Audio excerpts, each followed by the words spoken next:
A gente vai mudando a abordagem, vai mudando a forma de explicar, mas é sempre a mesma coisa. Talvez isso facilite a compreensão.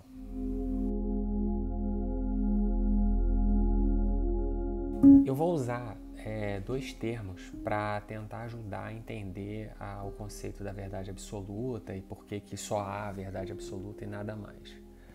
Subjetivo e objetivo. O que é uma coisa subjetiva?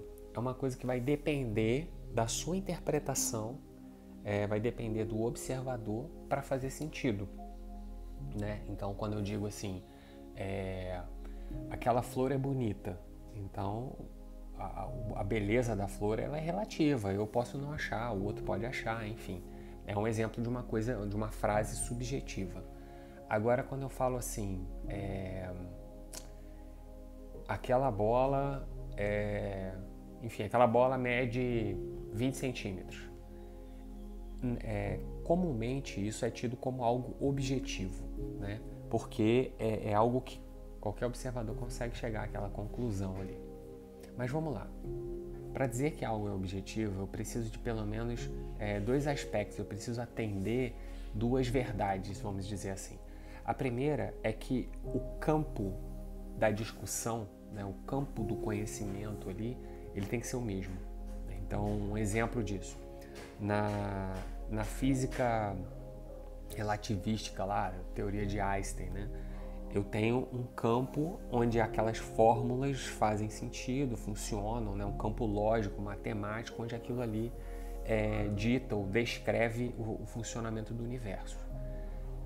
Em paralelo a isso, eu tenho a mecânica quântica. Então, eu também tenho um campo ali que sustenta aquelas leis, aquela matemática, de forma a aquilo fazer sentido.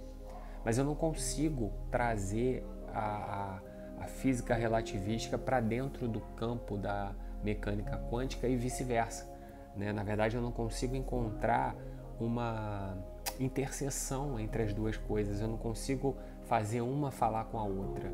Então, quando eu aplico determinado entendimento para uma realidade, não vai funcionar e vice-versa.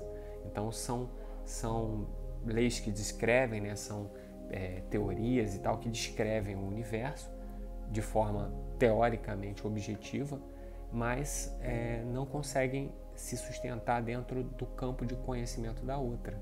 Então, aquilo que eu disse lá no início, que a objetividade é algo que pode ser intercambiável para outros observadores, ou aquilo vai fazer sentido, né? O sentido vai persistir independente da interpretação,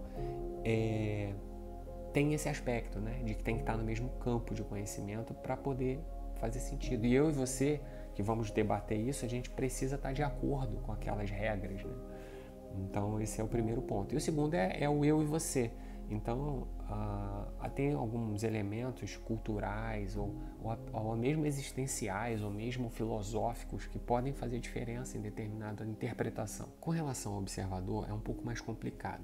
Perceba que os observadores que vão debater determinado tema, vão verificar a objetividade de determinada afirmativa, eles precisam se colocar na mesma perspectiva, né? Isso acaba se confundindo com a questão do campo de conhecimento ou campo de discussão.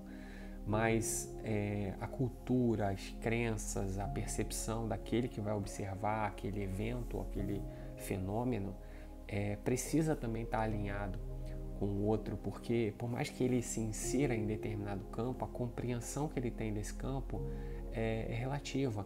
A língua que vai ser expressa, né? Não a língua no sentido de idioma, mas a linguística que vai ser usada para transmitir aquilo. Então, a questão lógica do raciocínio, onde aquilo lá vai ser analisado, investigado, precisa estar mais ou menos no mesmo, tem que estar na mesma trama, tem que encaixar.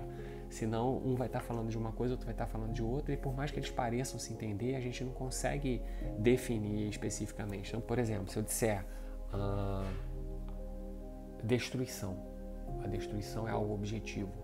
Outra cultura, outra percepção vai dizer que existe uma transformação, não é uma destruição. É a mesma coisa a criação, nascimento, transformação.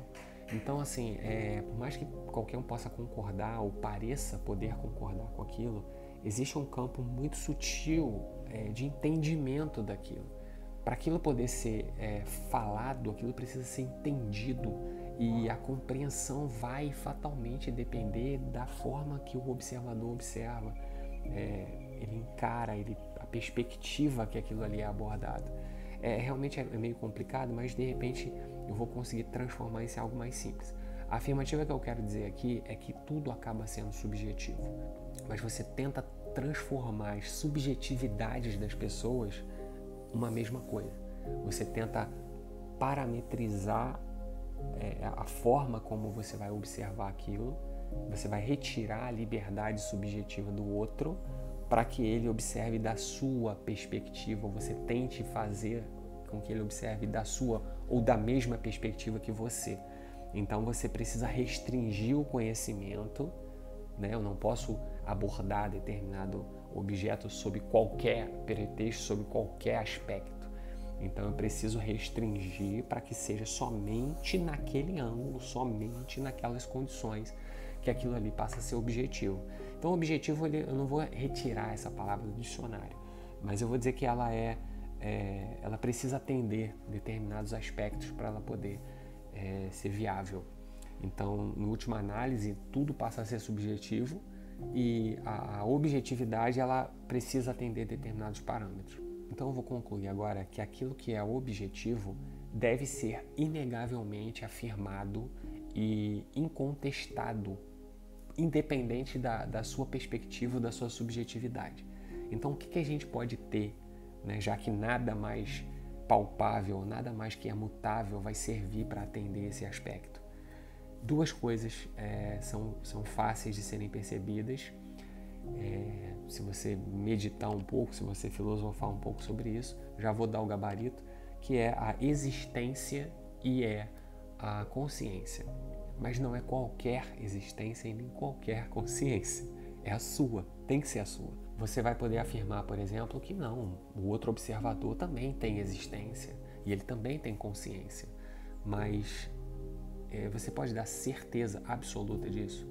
Qual certeza absoluta você pode dar sobre a existência dele? 100%? Não. Quando você está sonhando, você vai olhar para ele e vai achar que ele tem existência própria, consciência própria, mas ele não tem. É você que está simulando inconscientemente aquilo. Então está acontecendo dentro da sua mente. Você não pode afirmar então que o outro, que tudo que está fora de você tem existência e tem a consciência, conforme o caso. Mas a sua você pode afirmar. Com certeza absoluta você existe e com certeza absoluta você é consciência ou você está consciente. Isso você consegue afirmar porque você consegue perceber isso. Isso é a sua experiência direta. Não tem como alguém dizer para você que é isso ou que não é. Né? Existe um debate agora sobre a questão da inteligência artificial, sobre esse sentido. Se uma inteligência artificial conseguir simular exatamente uma consciência humana, né, parecer ser um ser humano, por que eu não posso afirmar que um ser humano está fazendo-se parecer ser o que é, né? Então eu consigo ter essa percepção de que tudo que parece ser consciência é consciência. Então uma inteligência artificial é uma consciência.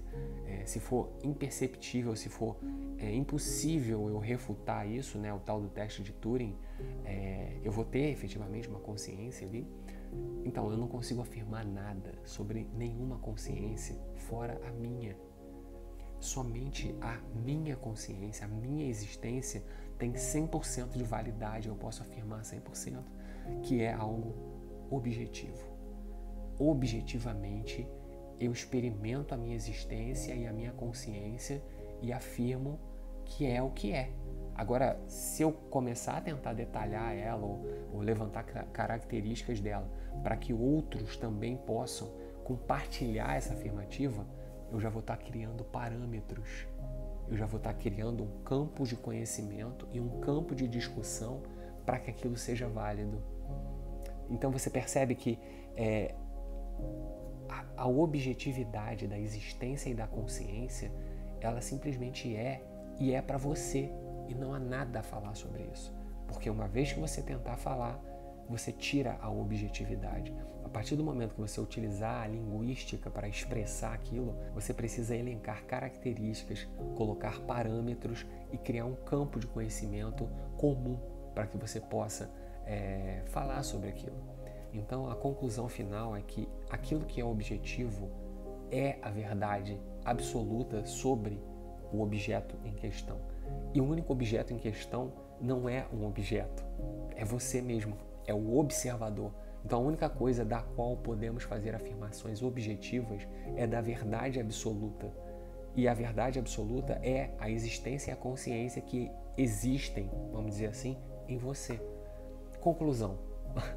Somente a verdade absoluta é objetiva. Todo o resto é subjetivo, ou seja, depende de interpretação.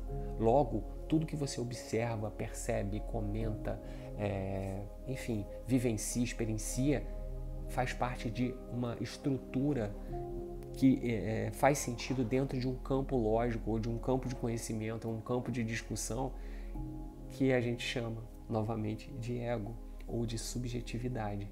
Então, o subjetivo é tudo que há. A objetividade só é a consciência e a existência que há em você.